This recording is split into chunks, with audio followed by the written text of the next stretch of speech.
Why competition is the best incentive to innovate? I value my essential needs and give meaning to them. Hi, everybody. This is a free monthly article for all the subscribers. Enjoy. Navigating the fog, a road without clear visibility. Imagine driving through a dense mountain pass, no tunnels, just winding roads with short stretches of visibility. The fog rolls in thick, so thick that the headlights barely make a difference. You slow down, gripping the wheel, straining to see what's ahead. The road exists, but your ability to perceive it is momentarily obscured. Now imagine you get a flat tire. No problem, right? You pull over, ready to replace it, but then you realize there's no spare tire. Uh-oh, you forgot to replace it the last time. Your plan is suddenly shattered. What now? You were sure you'll reach your destination by 10 p.m., but that certainty is now gone. Do you wait for the daylight, hoping someone will pass? Do you start walking, even though you barely have cell signal and you don't know how far the next town really is? There's no universal answer. The choice depends on context, season, conditions, resources, instincts. But this is exactly the kind of moment we are entering astrologically. The fog is the Pisces convergence, the moon, Venus, North Node, and Neptune clouding the path ahead. Gate, hexagram, or gene key 36. The flat tire is the unexpected realization that what you thought was secure is not. The lack of a spare, that's the missing 35th gate, the drive to completion that we don't have right now. Quote, the 36th gift doesn't freeze. It doesn't close down. It stays open. Wow. Do you know what that entails? Someone or something completely threatens to overwhelm us, and we stay open. Our heart may recoil for a few moments, but we breathe deeply into our chest, anchor ourselves in the belly, and look the experience right in the eye. Richard Rudd, 64 Ways. End of quote. A crisis is a question mark. This is not about reacting impulsively to crisis. It's about recognizing crisis as a question mark, not an endpoint. The gate, hexagram, or gene key 36 is the emotional impulse to move forward, to act in response to uncertainty, but without gate 35, there's no immediate resolution. That means the real challenge is discernment. What do you truly need? What is actually essential? What are you assuming is necessary, but it is actually just an expectation? Crises reveal blind spot. They strip away assumptions and force you to be fully present with what is, not what you expected things to be. The real test is whether you can sit in that uncertainty without collapsing into panic or frustration. Reading the signals in the fog. I want to give another analogy here because what I see in the upcoming chart, where the moon, Venus, the North Node, Neptune, and Saturn are trading in Pisces, resembles a congestion zone. I've been learning how to read financial charts using a method called Ichimoku. My dear friend T, who prefers to remain anonymous, introduced me to it, and I have been fully engaging with the practice. One of the key aspects of Ichimoku analysis is understanding how price moves through the cloud, Kumo, a representation of equilibrium and uncertainty. When the price enters the cloud, it signals a period of indecision, just like we are seeing astrologically. It's a time to pause, observe, and analyze rather than make impulsive decisions. Markets, like human behavior, follow cyclical patterns. Ichimoku provides a structured way to interpret these cycles. It incorporates multiple timeframes using five key components. The Tenkan-sen is a conversion line. The Kiju-sen is a baseline. The Senku span A and B, they're the leading spans and forming the Kumo. And Chiku span is the lagging line. I know it all sounds Chinese, but it has a purpose. Each element provides insight into trend, strength, support, and resistance levels. The beauty of Ichimoku lies in its ability to measure historical averages to anticipate future movements. The key period calculations of 9, 26, and 52 periods allow traders to visualize market sentiment. Similarly, in astrology, we observe planetary cycles to understand the evolving things shaping our lives. Going back to the core idea of value, meaning, and needs, understanding what's happening requires assigning value to information and recognizing the importance of observation. Once the patterns emerge, everything gains new meaning. The next few weeks and months will be defined by perception, what we choose to focus on, what signals we prioritize, and how we interpret the patterns forming around us. The answers won't come from external sources alone. Each one of us must refine our own understanding to navigate this uncertain terrain. Quote, when, at length, they have practiced themselves for some time in the journey of virtue, persevering in meditation and prayer, wherein, with the suavity and relish they have found, they have become detached from worldly things and acquired some spiritual strength in God, so as to be able to curb the creature appetites and in some small degree suffer for God some light load and dryness without turning back at the crucial moment when, to their thinking, they are proceeding in these spiritual exercises to their entire satisfaction and delight, and when the sun of divine favors seems to them to shine most radiantly upon them, God darkens all this light and shuts the door and fountain of the sweet spiritual water, which they were wont to drink in God as often as long as they choose. And thus he leaves them in darkness so profound that they know no whither to direct the sense of the imagination and speculations of the mind. Quote from St. John of the Cross. What signals are we getting? Just like Ichimoku, you don't just look at the present moment, you track past cycles to find patterns. Venus has a 224-day orbit around the Sun, slightly longer during its retrograde phases. Looking at past Venus transits help us understand where these themes are coming from and where they may be leading. Venus last touched Neptune at 27 degrees of Pisces on April 2, 2024, just before the total solar eclipse. Pluto was at 1 degree Aquarius, while Jupiter and Uranus were preparing for a conjunction in Taurus. This was a moment of dissolving illusions, resetting values, and clearing out stagnant emotional baggage. What did we let go of back then? What was dissolving in our lives that we now find ourselves navigating without a clear replacement? Venus encountered the North Node around April 17, 2024, conjunct Mercury retrograde and Chiron in Aries. That was a moment of vulnerability and self-worth recalibration. What illusions and illusions about courage, identity, and value were breaking down?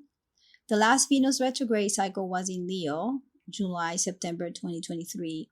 It started in Virgo and moved back into Leo, and Mars will soon be retracing those same degrees. What we reconsider about personal identity, confidence, and creative expression then will resurface now, but with the different players in the game. The signs are there. The question is, are we paying attention? What comes after the fog? We don't know exactly where this fog is leading us, but that doesn't mean we can't orient ourselves. The way through the unknown is to focus on the feeling we want to have once we emerge. If you were to close your eyes and project yourself into 2026, what do you want your reality to feel like? Now, not what it looks like, but how does it feel in your body, in your emotions, in your energy? Because that is what we're all shaping right now in the uncertainty. This is a moment to trust internal compass rather than external markers. The path will clear, and when it does, those who have been paying attention will be the ones who recognize the signals first. Step by step, not all at once. In the upcoming weeks, I'll explore the Venus-Mercury retrograde cycle, the unfolding aspects, and the shifting Ichimoku cloud patterns. I might use another analogy, perhaps. But I'm not making all these decisions right now. Just like on the road, I'm moving carefully step by step, feeding into the signals rather than forcing an answer. This is not about rushing toward a resolution. This is about learning how to navigate the fog. The core question: where do we seek affirmation? We enter the full arena of individuation, and with that comes the question: How do we measure our relationship to our values and needs? How do we determine if we're creating resonance with others? And does that even matter?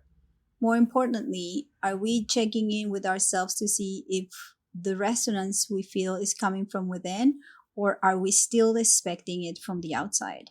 Do you find yourself feeling more stressed when there's no echo?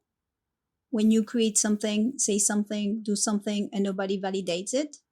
I have found that the validation should come from within.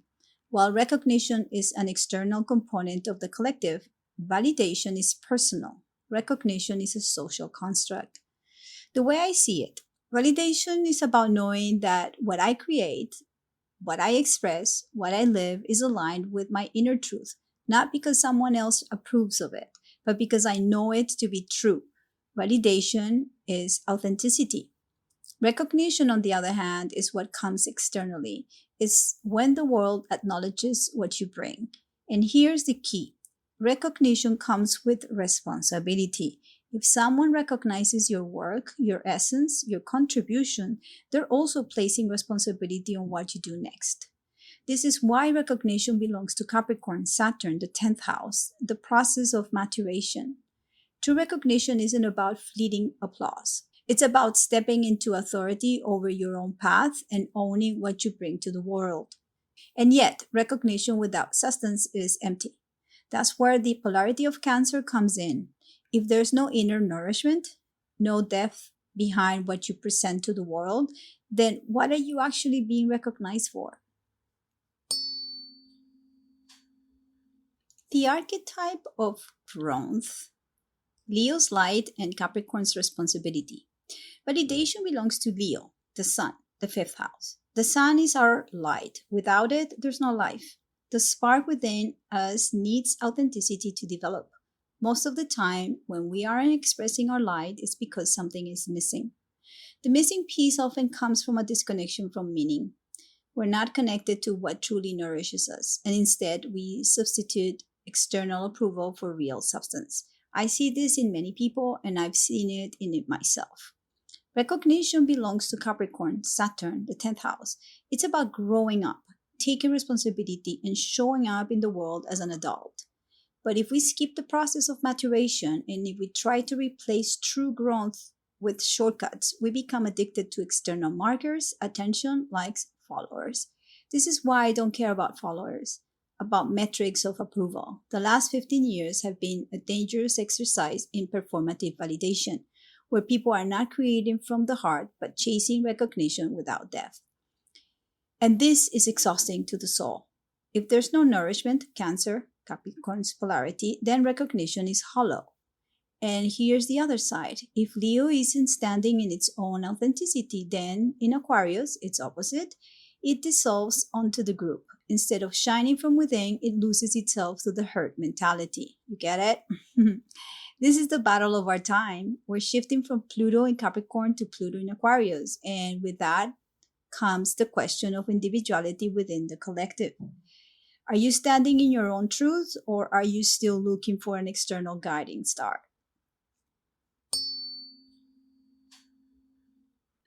Mirrors, Venus retrograde's message. As we navigate these questions of validation and recognition, the cosmos offers us a perfect mirror through Venus' upcoming retrograde. Venus is entering its shadow phase, preparing to retrograde alongside Mercury. Meaning and values. So, what is meaning and why do we have to value it? Venus is entering its shadow phase, preparing to retrograde alongside Mercury.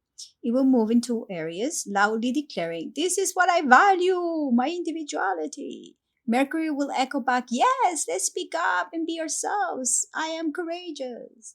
But then, oops, they both realize something was left behind. Uh-oh. They will turn back, meeting the North Node, Saturn, and Neptune, then retracing their steps through Pisces only to emerge again wiser into Aries. That's 3 passes, my friend. This is going to be a funky ride, but I'm here, and I'll be supporting you with articles on how to navigate it. Hello! Venus, the second house, Taurus, rules, values, and essential needs. And that brings me to a critical exercise. What do you actually need as essential? Question mark. For me, the most important thing in my life is freedom. That means having more than one option. Pisces rules my second house, so my security comes from trusting myself. That means my economic situation matters, not because I chase wealth, but because I trust in my own self reliance. Now, look at your chart. What rules your second house? Where is Venus in your chart? Where does Taurus fall? Venus will give you the opportunity to reevaluate what you are giving value to and what is truly fundamental and essential. This is not a belief system. It's a connection to something higher, something beyond form. Maybe it's music, art, nature, something that speaks beyond words. Maybe it is spirit. And that's where meaning comes from.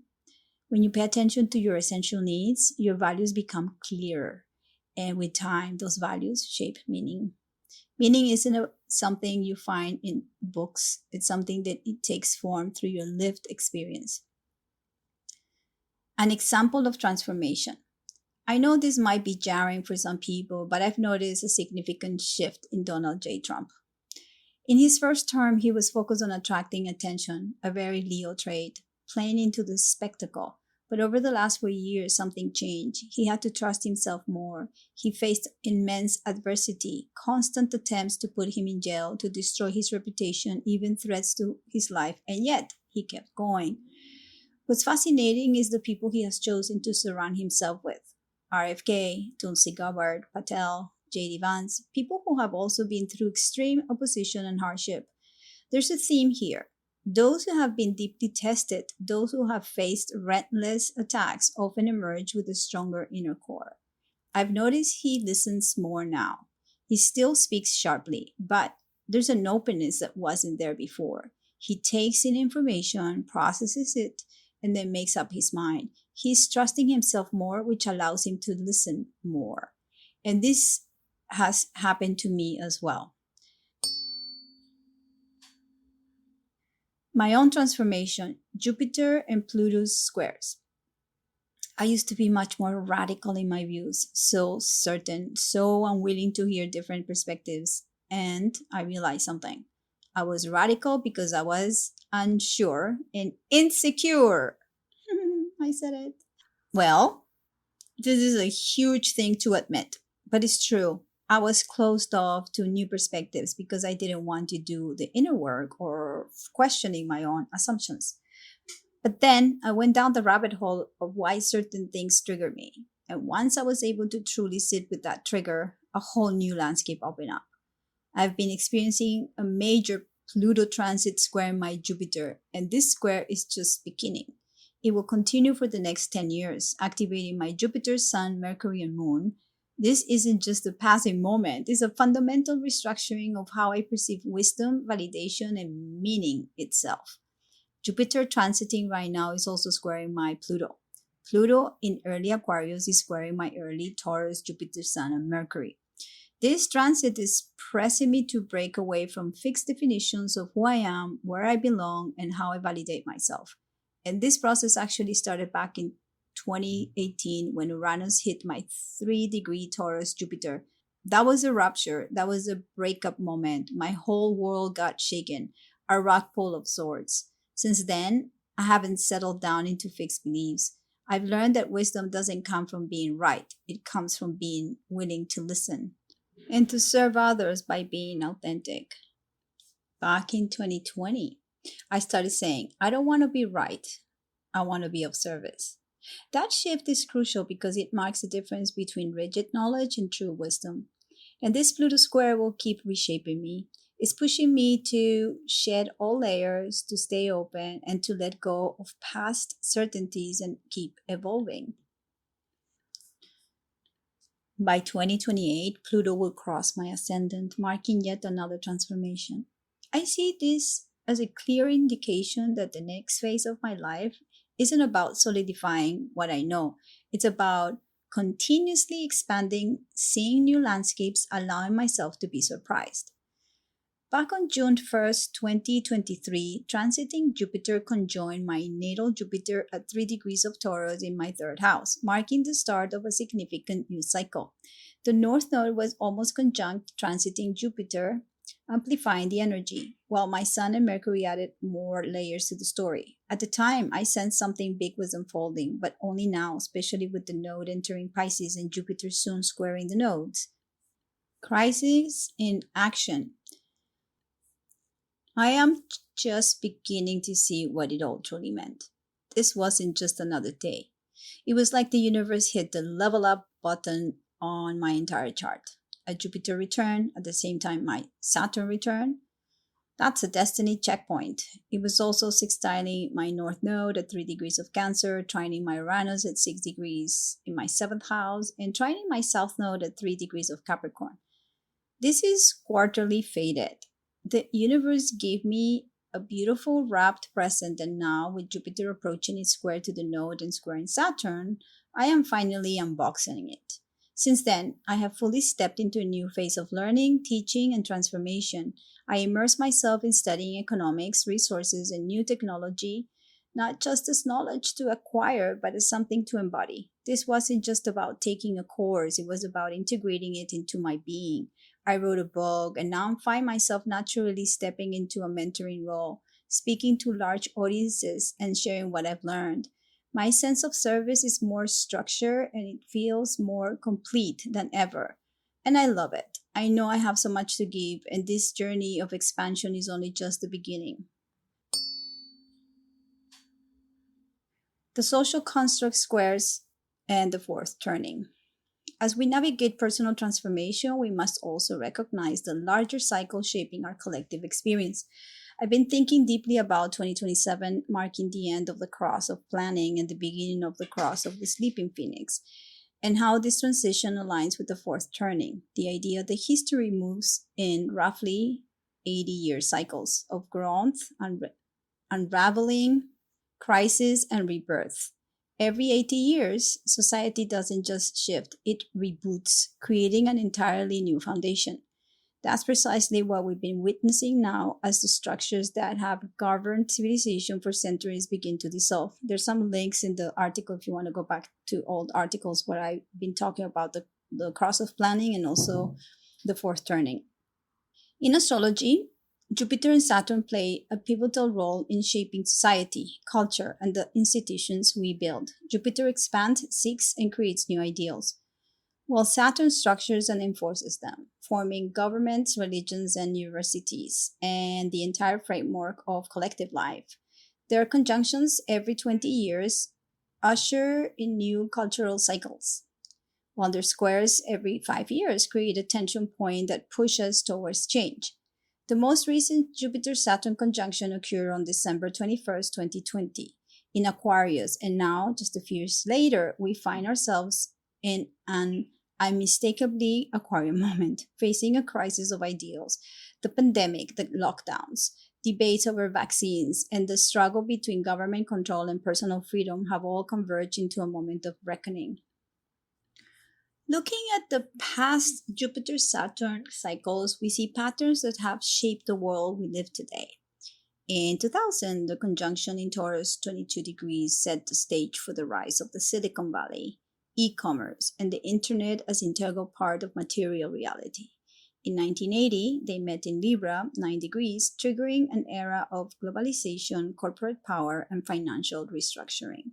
Before that, 1961, their conjunction in Capricorn 25 degrees reinforced authority and structure.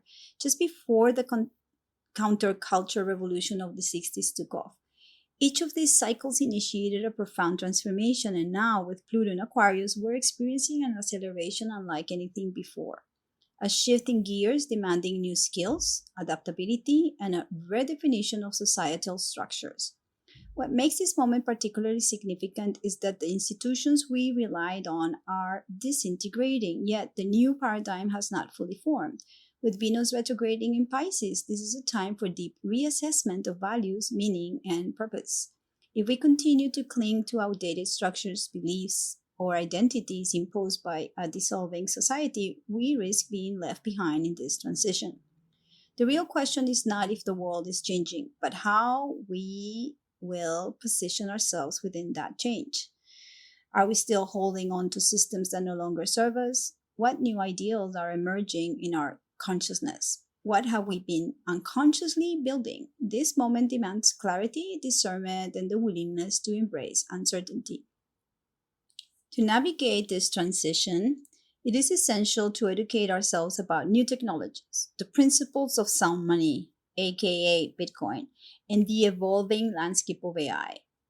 The first quarter square between Saturn and Jupiter signals a crisp The first quarter square between Saturn and Jupiter signals a crisis in meaning, urging us to redefine our role within this unfolding 20-year cycle that began in December 2020. Pluto's presence in Aquarius only intensifies this acceleration, emphasizing the need for technical skills, techne, and adaptability. Jupiter offers possibilities while Saturn refines them, Venus retrograde, through the necessity and discernment, South Node in Virgo. The shift is here, peeps. The only question that remains is, will you resist and cling to the past, or will you embrace the transformation and actively shape the new era ahead? Upcoming conjunctions in Pisces are vital. Why competition is the best incentive to innovate? Competition is actually healthy when it is with yourself. It's not about pushing others down, forcing yourself into something artificial, or seeking external approval. True competition is about measuring your work against your own integrity. It's a way of knowing whether you're actually working in alignment with your values or if you're just absorbing the morals and ethos of the external world. Throughout this article, I pointed something that I consider critical for our evolution, the integration and synthesis of the individual and the collective. It's not either or. The synthesis is what you breathe from moment to moment, is what you emanate into the world. And that brings me to my final realization, the triad of axioms that frames everything for me today. Human action. Understanding that every decision is mine to make and every decision has economic implications. Second, nonviolence, a willingness to collaborate in an open market where I respect property rights without allowing others, especially the government, to impose theirs upon mine.